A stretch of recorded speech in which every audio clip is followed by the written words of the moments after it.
Hey everyone, it's Jack here, TalkNorwichCity. Welcome back to another video. I am coming back on today to talk about Norwich City being really good at football. We beat Watford 3-0 on Friday night. Some of you may have watched my review on the night. I must say, I was slightly intoxicated with both beer and just sheer delight.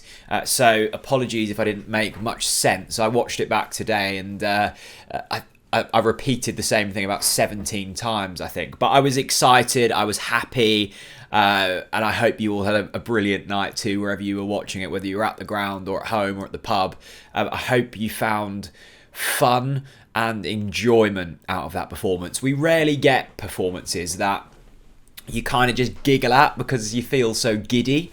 I think the last time that happened for me was when we beat Huddersfield 7-0 in the Championship, and we were just so good at football. It was almost like we completed it at that stage. But the game against Watford, it was, of course, different. It wasn't as an impressive performance nor as commanding, but I still found as much enjoyment out of it. I think that's up there with one of my favourite ever Premier League wins for Norwich. It was a miraculous display for reasons which we'll get onto in this video. It's just mad how things change. It really is mad. And the thing I'm really enjoying at the moment is Norwich City winning must-win games. So often in the Premier League, in the past when we've had big games in relegation scraps, we've just found ways to lose them. And I can think of a lot of games, even this season, where we've deserved to win and not got anything out of it. And I think I've called that naive before, and I think I'm right in saying that's naive. And Norwich City have a calmness and a street sort of, they're just streetwise to the Premier League under Dean Smith. That's probably been the biggest difference. The change to the system has been good, and it shows that we've got a bit more kind of about us going forwards, but we just control situations really nicely, and that's been hugely impressive. I think we have to talk about Josh Sargent. He was the story of the night. I've given Josh Sargent a lot of stick this season.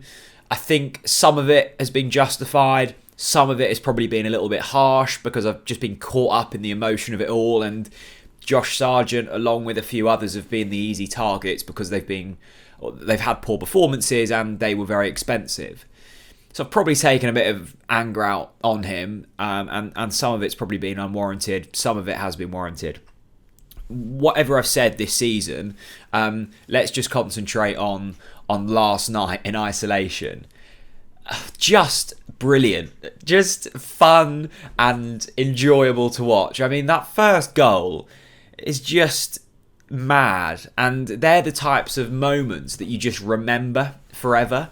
We'll be talking about that Josh Sargent goal in years to come, whether we survive or we don't, and that's why we follow football. That's why we love Norwich City, for moments like that. And although Josh Sargent has been poor this season, I don't think anyone's suddenly thinking he's been a world beater all season. He has worked hard, and I've been impressed with his professionalism.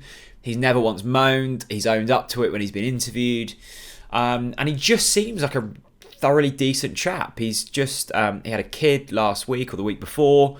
He's a dad now. I still forget how young he is. He's 21. And the last two performances, he looks like a new man, a new player. He's getting in good positions. He's finishing the chances he's getting. He's creating opportunities for others. And I don't know whether this form will continue, but for last night alone, that away day to Watford will be remembered forever. The first goal is a good goal. I think there is an element of fortune to it, but how he even gets his foot in that position in the first place is somewhat of a miracle. And yeah, brilliant, good goal. The second goal, I think, is probably more repeatable, and that's probably what excites me the most. I mean, the first goal is brilliant and magical for the reasons why we're all so excited about it. You just don't see goals like that, and the fact it was on the telly and Carragher and Neville were bigging it up, it just felt quite like a big occasion. But the second goal, wow, Like, I didn't know he had that in his locker. It's a delightful cross from Milo Rashica, who, again, has been really impressive in the past month. I think all of our forward players have been good in the past month.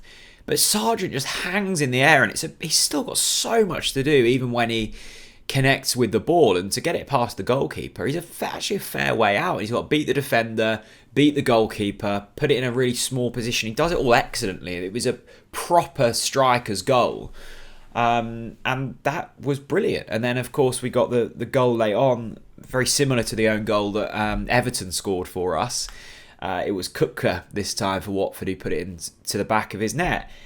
Norwich go to Watford. Watford have been scoring for fun all season. They keep a clean sheet, and they score 3 goals. And suddenly we've scored 5 in 2, and we look unbeatable. I think Michael Bailey said it on his video review, like how in form all of our forward players are. Now, I think it's partly to do with the system. I think there's more support for each of them. You've got Rashica, Sargent, Ida and Pukki. Adam Ida again last night put himself about. Probably wasn't his best game, but put himself about, created the 3rd goal. It was his cross that got diverted in. Won some really good fouls early on. Held the ball up nicely for the 1st goal in that passage of play. Just a really busy performance, and again, a performance that helped us get that victory. Rashica really impresses me. I think he's probably our best summer signing from what we've seen so far. Pukki's not scoring as much as he was, but again, just a player you want in your side at this level. He's got the Premier League experience now. His movement's excellent. I think he's really thriving in a 2 with Sargent or with Ida.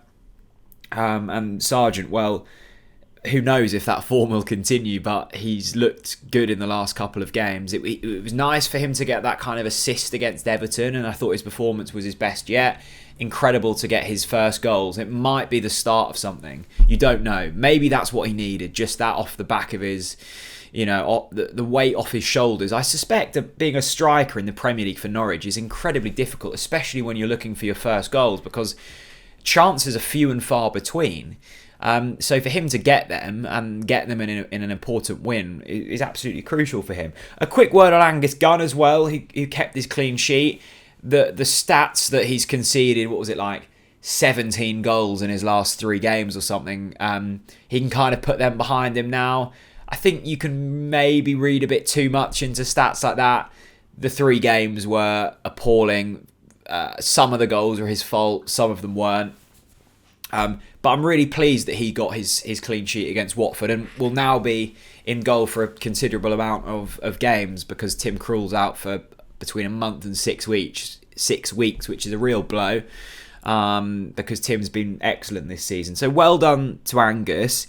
The defence in general have looked far more sturdy than what it has done in the past season, really, and I think it's partly due to the midfield in front of them, who've been far better. But in terms of the defence, I'm really liking what I'm seeing from Brandon Williams at the last 3 games, probably. I think his defensive positioning has improved. I think Dean Smith's really worked on that, and we know how potent he can be going forwards. Max Aarons he just brings a 7 or 8 out of 10 every game. And we've just come to expect that. His consistency is wonderful. And it's nice now that it feels as if we've got a central defensive partnership growing in Grant Hanley and Ben Gibson, because it just feels risky chopping and changing each week. We had Big Andy, we had Kabak, we had Sorensen. It was just different every game, and I think that's a risk. And now it feels Hanley and Gibson may be the 2, hopefully barring injuries, that can take us forward. The midfield too, worth a mention as well.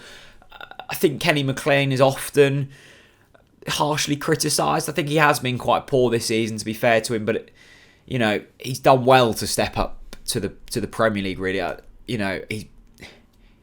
still not sure if he's a Premier League player, but again, he puts himself about, and I thought he was better last night. Pierre Lemalou has impressed me. I thought he'd been really poor up until probably Everton, and that was a big game for him. He won tackles, he got on the ball, he was physical, he picked up out passes, and he was excellent again against Watford. So pleasing to see him kind of forging his way into the team and playing to the standard that we thought we would get when we first signed him.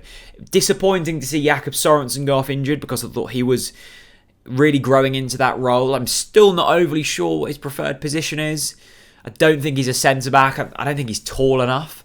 But I think he's mobile, and that could possibly lead him to being a decent central midfielder. And I think all of this now raises the question, like, has the board's kind of mindset towards the transfer window now changed? Because Norwich are well in this fight now. Well in the fight. And, 15 million quid given to Dean Smith and Stuart Webber by the board could well be the difference between survival and not. I think I tweeted about 3 weeks ago saying you can kind of get why Norwich might not want to spend money this January, because it looks very likely that we're going to be in the Championship next season. And it's not what fans want to hear, but it's probably a fairly sensible approach if you deem the team already relegated. And we probably did 3 weeks ago. Now we're out of the relegation zone, and it could well be the difference between staying up and not, which is absolutely huge. So Norwich are suddenly in a really good position, and looking at our fixtures, barring Manchester City and Liverpool, the next 2 months looks fairly favourable, which is just remarkable, really, that we've got ourselves in this position. I think Dean Smith has to take a lot of credit. I think he's averaging a point a game since he's come in, and there was a horrendous run of form in there, partly down to COVID and injuries, partly down to just us being really bad. I think he'd be the first to kind of not want excuses to be brought up. But if you average a point of a game across the space of a season, that's probably enough to stay in the division. And I was really interested hearing the thoughts of Everton fans earlier. You just assume Everton are safe because they're Everton and they're in the Premier League every year. They're in trouble. People keep speaking about it being 4 teams in a precarious position, that being Burnley, Watford, Newcastle and Norwich. Not ideal. Newcastle won on Saturday, but teams in and around us are going to win. They're now a point behind Norwich with a game in hand. Watford are 2 points behind with 2 games in hand. Burnley 5 points behind with 5 games in hand. So look, we're not out of the woods yet, but it's pleasing just to see us in 17th place. I think there's probably up to 7 teams in trouble. I think I'd be counting Brentford, Leeds and Everton in that list. Leeds have been poor all season, and injury concerns there. Everton look woeful, and there's been no new manager bounce under Duncan Ferguson, and it'll be interesting to see who they go with until the end of the season. And I know Brentford are on 23 points, but they've played a game more than everyone, and they like losing football matches. So suddenly that gap could really be sort of cut down, and who knows? I mean, all we wanted Norwich City to be was competitive, and we are finally looking competitive, and more than that. We're winning football matches, we're scoring goals, we're keeping clean sheets. The players we've brought in are starting to kind of repay some of their transfer fees. So just really chuffed. And the performance wasn't perfect. I think we had 30% possession and 2 shots on target, and we scored 3 goals. But how often have we kind of not won games that we've probably deserved to, and also not got the rub of the green when we've deserved to? Last night, I think we probably got a bit fortunate. We had 2 goals that went to VAR, and I've seen both of them be disallowed for different reasons before. They get a player sent off. They get a goal disallowed via VAR, which was a fairly tight call.